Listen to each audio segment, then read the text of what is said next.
Hey guys, today's video is going to be a pretty exciting one that I'm sure a lot of you have been waiting for a long time. I've been waiting, this too, honestly, but I mean, I kind of wanted to, you know, um, I wanted to wait a little bit after my trip. Like, I wasn't going to be ready to do this, like, immediately, because this is far from an easy list to make, especially for me.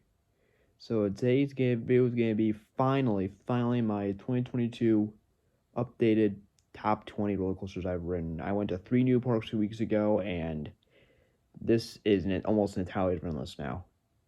Now, I'm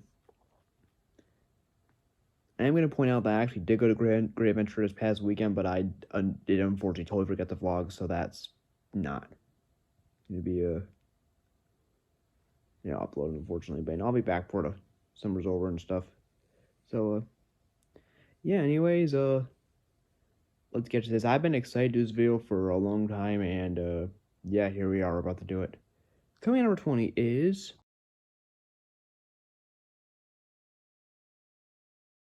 Skyrocket at Kennywood. This was unexpected on the list, but this is probably one of the most. This is probably one of the funnest coasters I've ever been on. Like, especially like this is one of the coasters that I went in with. I would say maybe just under middle of the road expectations, but the launch in the back was intense. Like, I grayed out on that. I was not expecting that, and I got a lot of the hang time I got on the drop was actually really great. And the inversions, it kind of whisked it through those too. It's a short ride, but I would say it's one of the most fun coasters I've ridden. Would I say that it's like, crazy rush of adrenaline intense? No, but it's a fun, underrated ride for sure. I was debating between this and Talon for number 20, but I ultimately decided on this. So, Commander 19 is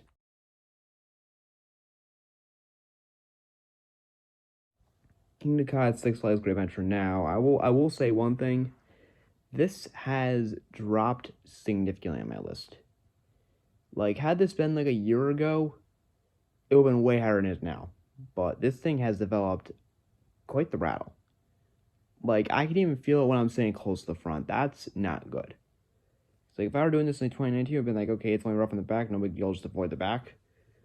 But I mean, this past weekend when I rode it, I believe it was on Sunday, I got a pretty decently rough ride in row 3. That's not good. So, yeah, don't get me wrong, I mean, this thing is an absolute rush. You shoot down that track so fast. This is one of those coasters that hits every time, but it's a short experience, but you go so fast, you're up so high, and it's definitely it's definitely a really good rush, but those older stroller harnesses kill it. Like, I really wish I got to experience Dragster when I kind of knew I wasn't going to, unfortunately, because what happened last year and stuff. But yeah, I would still say Ka's a great ride. It's just ruined by the older stroller harnesses and the rattles developed. Like, this thing's not smooth anymore. Like, I used to be like a diehard King of Ka fan. That has dwindled down a bit. Although the fact that Toro finally reopened does make me a lot less tempted to go to it, and also this thing does tend to break down a lot, which is why, despite not being my favorite ride in the park, this is why I often try to go this ride early in the day. So, yeah, that's although the ride's an absolute rush, don't get me wrong, I still love it, just not as much as I used to. Number 18.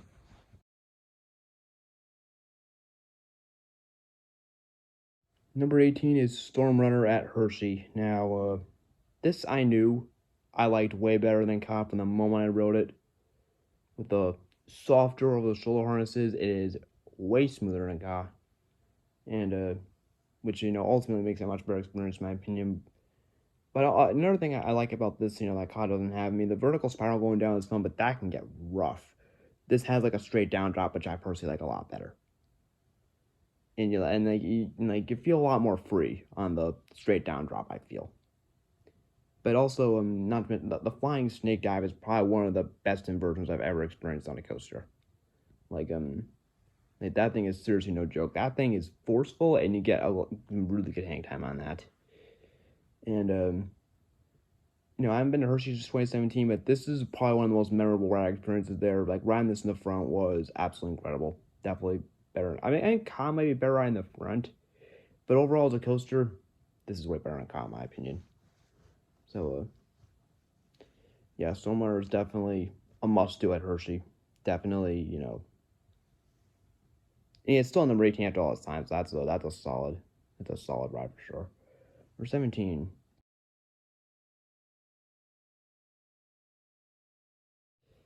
This one was a little more unexpected. Number 17 is Gatekeeper at Cedar Point.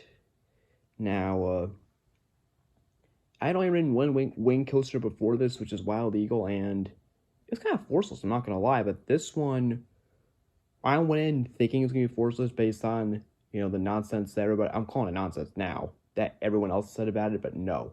This thing is intense. And like the views you get of Lake Erie from up here is absolutely incredible. And this is one of those, like, you have to ride it, experience it yourself to believe it. The wing over drop, that tightened the restraint on me quite a bit. More than, the ride out pushing it down on it, actually, but the wing over drop itself was really fun. Like, and like the keyhole element was intense. Yeah.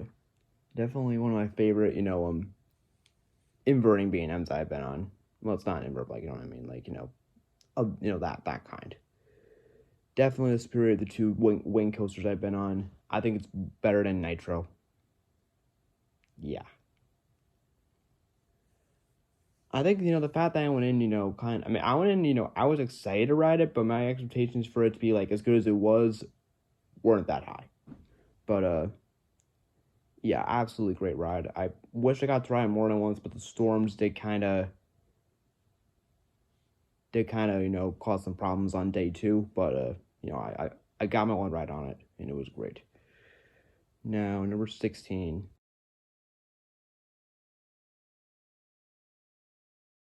Number 16, I am, like, if you told me this was going to be on this list, like, the day before I went to Kaywood, I'd been like, you are nuts. But here we are. Number 16 is Thunderball at Kennywood. Now, I think the fact that I went in expecting nothing was really what, got me to love it so much. Like, everybody was telling me, it's actually really intense, like an old Woody and stuff like that. I was like, I don't believe you. Like, he was telling me, like, the whole ride there the day before, and I'm like, yeah, I don't believe you. And I experienced it myself. The laterals in that thing, holy shit.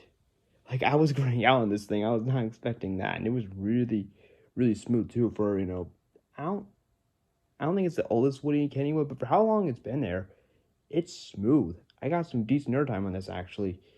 And I know I'm thinking, he has, this tiny wooden coaster ranked higher than the tallest coaster in the world. Is he nuts? But, yeah, here we are. And I actually was lucky enough, I was actually the one in my group that got to do this twice, actually, because we met up with someone else. I think they recognized Avery in our group, if I remember correctly, when I was there. We were a group of 4, then we ended up being a group of 5, and apparently this is one where you need to ride with someone, so I was the lucky one to ride this twice, and I was really glad. And, yeah, definitely a really solid ride. I think the fact that I went with really low expectations helps, but, yeah, Kennywood has an underrated wooden coaster lineup, and every wooden coaster there actually blew me away. This is the only one that was good enough to make this list, but every wooden coaster there actually really blew me away. And, yeah, Thunderball is definitely great. And number 15.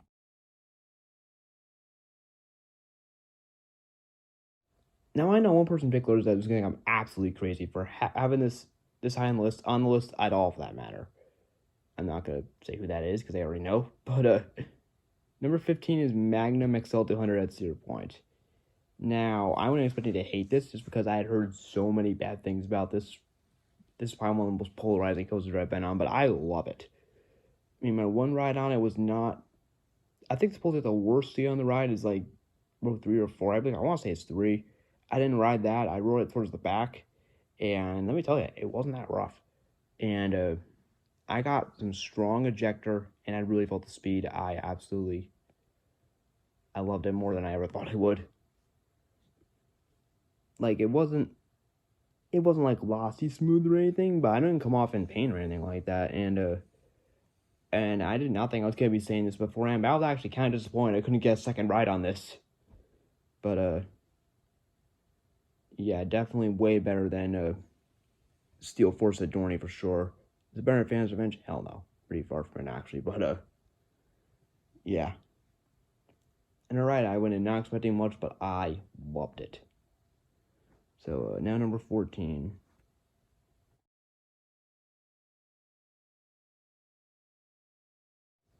This is probably one of the most overrated coasters I've personally been on, Skyrush at Hershey. Now, I did love it the first time I rode it, but then, I rode it a couple more times, and the restraints kill the ride.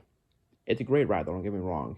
It's intense, great first drop, but the restraints prevent me from getting really any airtime, so that was kind of disappointing. I'd still have it, like, ions ahead of Nitro, but when I rode it, it had a little bit of a rattle, and the restraints were brutal. Like, I think these are way worse than Superman New England's restraints, but that's just me. Although it has been since 2017 since I last rode it. So, can my opinion change, when I ride again? Possibly. But, yeah, I think if it had different restraints and it were longer, then this would be way higher. So, yeah, Skyrush is not as high and low as I would like it to be. But, yeah, it's still a great ride. It's just, it's kind of overrated, in my opinion. 13.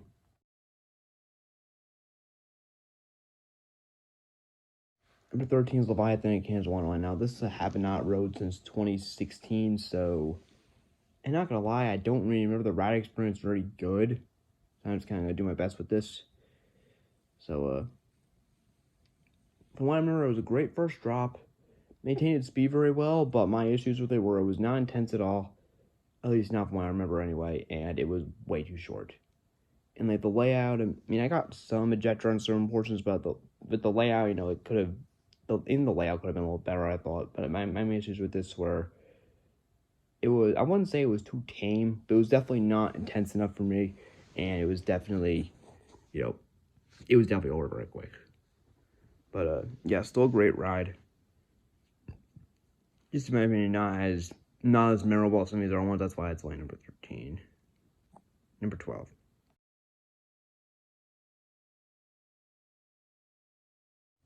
Number 12, I got Mystic Timbers at Kings Island. Now, this is another kind of shocking one that was not at all expected to be this high on the list, but here we are.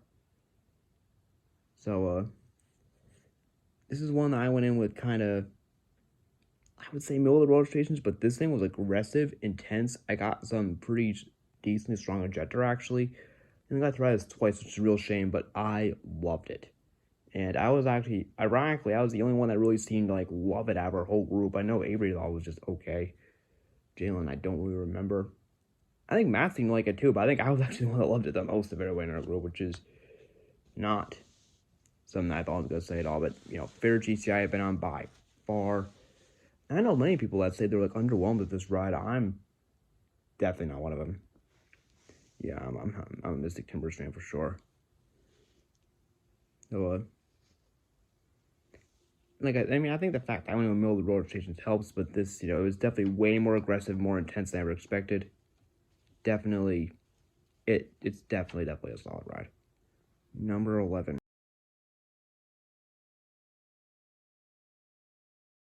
Number 11, we got by far the best divert I've ever been on, which is Raptor at Cedar Point.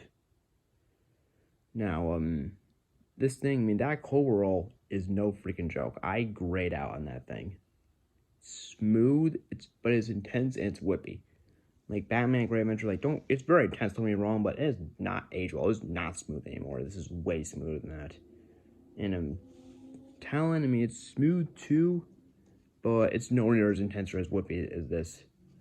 I grayed out, not, I don't say every single inversion, but a good amount of them, the coverall especially.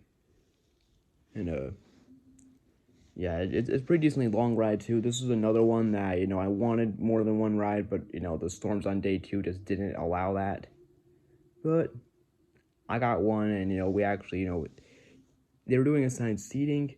We didn't ask for it, but they just happened coincidentally to place us in the very back of our first ride, which I was really happy about. And, yeah, definitely the best invert I've been on. And, I think I can see Afterburn at Carowinds being better, but it's a really It's a really solid ride for sure. The best beat 'em at Cedar Point by a lot. Valraven kind of sucked, in my opinion. Rookaroo kind of sucked. And Gatekeeper was great, but not on level with this. So, yep, that's number 11. I was not expecting to have that ahead of Skyrush, but there you go. Raptor blew me away. Now, number 10.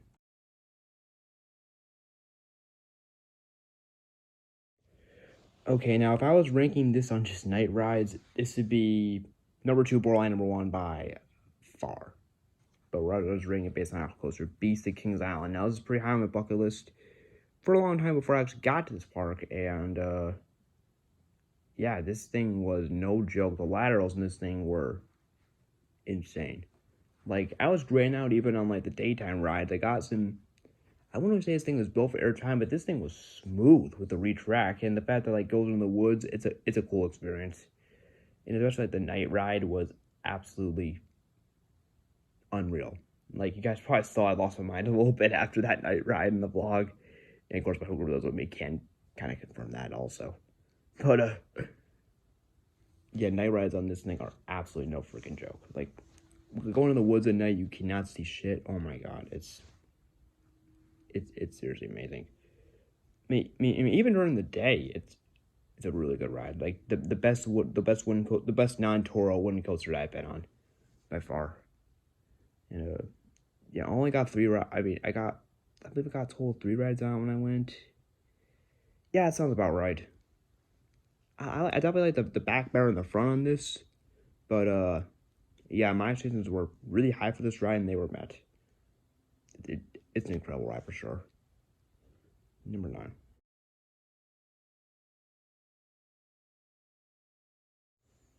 Number 9, we got the best medium hyper in the U.S. that I've ridden, Diamondback. Now, another ride, expectations were high, they were met. But this one, I definitely prefer the front over the back. Like the drop, like the floater you get on this ride is seriously no joke. This ride though was made more for a floater and a ejector, which I'm not crazy about. The floater airtime you do get is really strong. It had its intense moments, but this is, I wouldn't say, I don't think there's like a single moment like right out, but there were some where, that were decently intense to an extent.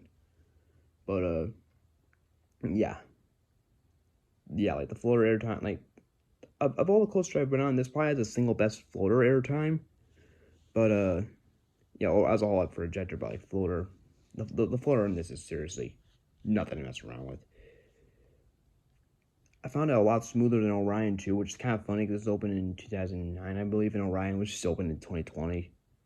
I think it's a pretty bad rattle actually for a 2-year-old coaster. I was not happy about that, but yeah, we'll get to that when the time comes. But Diamondback, definitely a really solid ride. I wish I got a night ride on it, but I was able to get a night ride on Beast, which I was really happy about.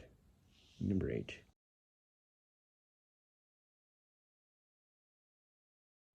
Just barely ahead of that is Behemoth the Kansas Wonderland. Now, this had a mix of floater and ejector, which I like better about it.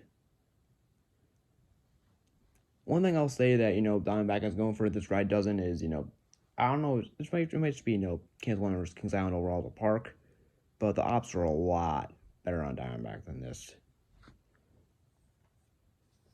But, yeah, I got strong floater and ejector on this. It was like a combination of builds as opposed to Diamondback, which is really the only floater. But I found this actually smoother than Diamondback, and I think it's a little bit longer ride too, actually. And yeah, I found this better than Leviathan. This is the one that, I went so long ago, I don't remember, 2016, I don't remember the ride experience quite as good. But yeah, it's a solid ride for sure. Definitely the best B&M hybrid I've been on. Number 7.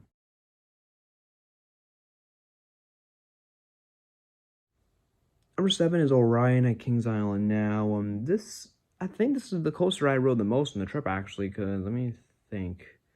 I rode Phantom's Ranch 5 times, I believe. This I rode 6 altogether, which is 4 times on day 1, where I'd actually no line all day, and then twice on day 2. So, I'm not gonna lie, my first rides, I rode it like 45 minutes after opening. I was really underwhelmed. Like, I went in, with high expectations, and they were not met. I was really disappointed, actually. But then I went back to it, gave it a ton of time to warm up. I came back to it around like 5:30 or 6, and it was a lot better. And this is definitely not a backseat ride. This is a front seat ride for sure. Really, I got some pretty good airtime on the drop, actually, and it's not that intense. It could be a little bit longer, which is, kind of similar problems that I have with Leviathan. But this thing actually, it's definitely more intense than Leviathan. The speed is pretty relentless on this actually. But my issues, I would still call this like a little bit of an overrated ride. That's mostly I blame the rattle and how short it is for that. But still, it's a great ride. Definitely the best at Kings Island.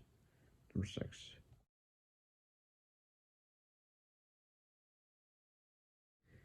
Number 6 is the first RMC that I rode, Wicked Cyclone at Six Flags New England. Now, this thing, for only being like 105 feet tall, seriously kicks a punch. What am I saying? Packs a punch. Ugh, I can't even speak. So, yeah, this is, I wouldn't say, this is probably in the top 5 for, best first drops of experience. And, you wouldn't know this thing's only 58 miles an hour. Like, Jersey Devil, like, you would know, yeah, this thing's got to only be going like 60 miles an hour roughly. But this thing, it feels like it's going about 70 to 75 when you're on it. The speed, I remember, was relentless in this thing, and the 200-degree stall was unreal. Like, that might be the single best version I've been on. That was just seriously no joke. The might want to, the stall and steel bendings might have actually been a little better, but it's really close. It's really neck and neck with this. But, yeah, definitely way better than Jersey Devil. I mean, strong ejector, intense ride, great inversions, really strong hang time in that stall. Just absolutely flawless, more ways than one. I haven't ridden this in 5 years now, but New England is a park I desperately want to get back to. Maybe next year. So, yeah, this is one of those things, I was not expecting to actually, the Wicked Cyclones could stay this high this long on the list, but here we are. So, yeah, number 5.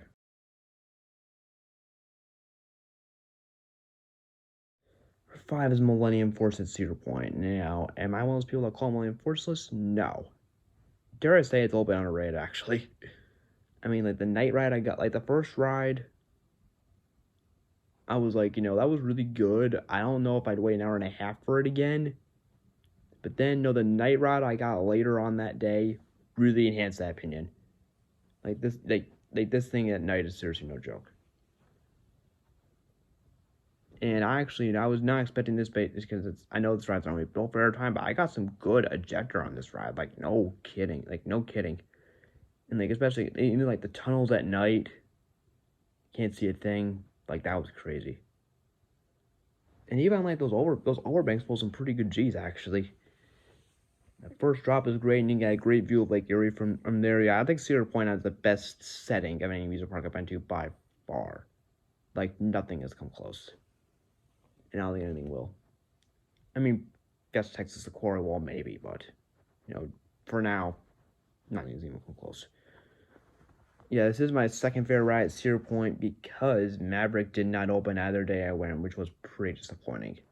I mean, Dragster I knew wasn't going to be open, so that didn't make a big impact, but Maverick, especially, just decided to crap out on us both days, which was kind of sucky, but we made the best of it.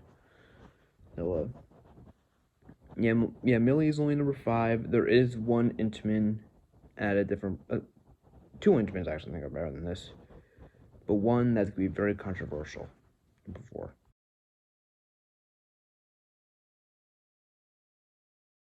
Number 4, this might be the most controversial one on the whole list, Superman New England. Now, I know some people that will put this, like, not even in their top 20 because of the restraints or whatever. The restraints didn't bother me at all. I thought Sky restraints were way worse than these. Like, Sky restraints prevented me from getting airtime. These did not. Like, the airtime, like, this is probably some of the best airtime on, I wouldn't say the best airtime on a Steel Coast Drive experience, but definitely really strong airtime. Really, it's pretty intense too, actually. In the Spaghetti Bowl section might be my favorite on this ride. And yeah, this is one of the the few coasters that I haven't ridden in 5 years that I still remember vividly. Like, as far as rides I need to get back on, this is like top of my list. Definitely. I know Avery loves this ride to death, and I mean I do too. And he was actually the one that convinced me that it's better than Millie. I wasn't sure, if I believed him first. Then I rode Millie myself, and I was like, yes, Superman is superior for sure. Well, New England, of course, but yeah, I need to get back on this. And people say it sounds like a rattle too. I did not feel that. It was smooth as glass. It was smooth as silk when I rode it. Yeah, definitely. Yeah, Superman's definitely an incredible ride for sure. Number three.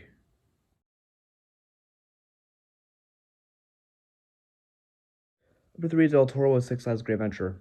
Funny to think that this went from my number one to number three within a 2 day period.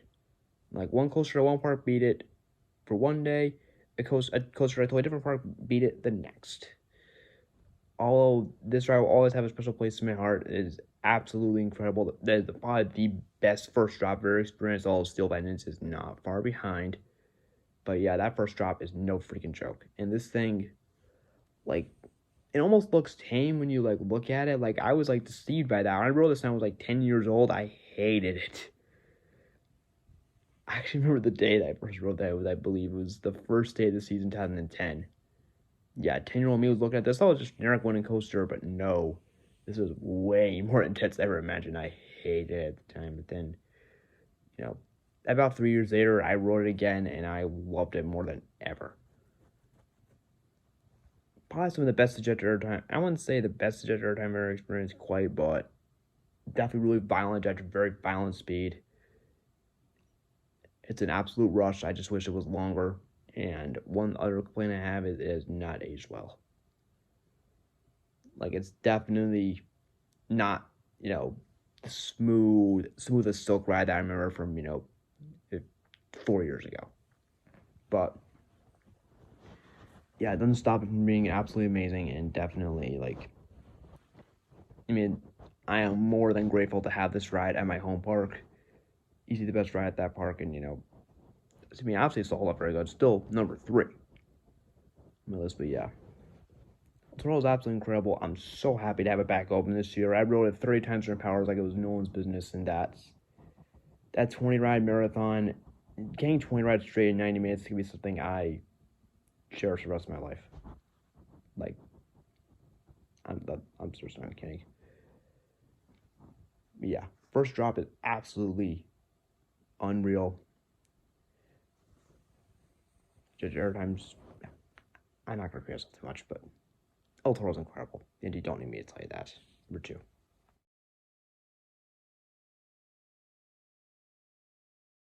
Number two is Phantom's Revenge at Kennywood. Now, I knew this had a pretty good shot at being Superman, and it did. But, Daddy was gonna be Toro, though. No. But, here we are. It did. The main advantage this has, this I feel is a little more violent than Toro, actually. First, the drop on Toro versus drop on this is not even close. But, this, I felt like it was more violent than Toro, and I felt like it was smoother than Toro. Like the ejected airtime, this thing should be illegal. It is absolutely nuts. And both of them do a very good job maintaining speed, but I think, I think actually equally good with that, but the ejected airtime is even more lethal on this, I think. And, yeah, absolutely insane ride. I was very glad I got the 5 rides on it that I did. Even with those horrible operations, I still managed to pull that out. Yeah. Phantom is definitely an insane ride. That's another coaster really high on my bucket list, and I was not disappointed. I was really unsure if it was better than Toro or not. They're both so good, but I decided, this edged out because of smoothness. Now, my number one, although everyone who went with me on my trip a few weeks ago does pretty much know this, and most other people probably do, but here we go.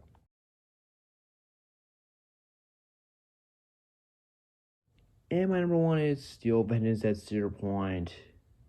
Surprise? No. But seriously, this thing is no fucking joke. Like my trimless ride I had on this Raptor, the Storm, on day 2, my shirt almost flew off. Like, no coaster's ever done that to me. This thing feels like it tries to kill you. The speed, the ejector, and like, every hill was stronger than Phantoms. Every hill was stronger than Phantoms and Toros combined, I thought. That is a mouthful right there. Like, that's a lot to take in. But, yeah, like there was no, not saying, the only other the only coaster I, got off and I was like, this thing should be illegal, was this. Like, yeah, Steel Bennett, like, this is, like, it was, like, I went into this trip with number 3 on my bucket list, and here we go. I walked out with a new number 1, and this, Phantom, when I first got off my first ride of Phantom, like, that was really great and all, but I don't know if it's better than Toro. This, I walked off, I was like, oh, that destroys it by far on one ride. I don't think I ever got quite a front ride on this, but I know I got one in row 2, and then I got 2 close to the back, I believe. Yeah, something like that. But, yeah, Steel Vengeance, without a doubt, the craziest ride I've ever been on. First drop is unreal, and, like I explained, stronger than Toro and Phantom's airtime combined. Wow. And the stall on this, oh my god, like, I was graying out on that for sure. Just, this thing is serious. This thing is serious, none to mess around with. I do think, Iron Gwazi could beat it, but even that, this is this thing is tough to beat. For sure. Even when I do ride Iron Gwazi, I can see it being really close.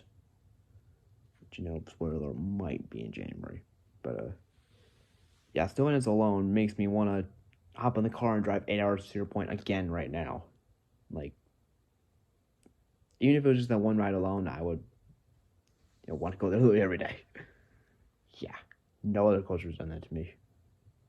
So, yeah, that's it for my updated top 20, and yeah, hope you guys enjoyed this. So.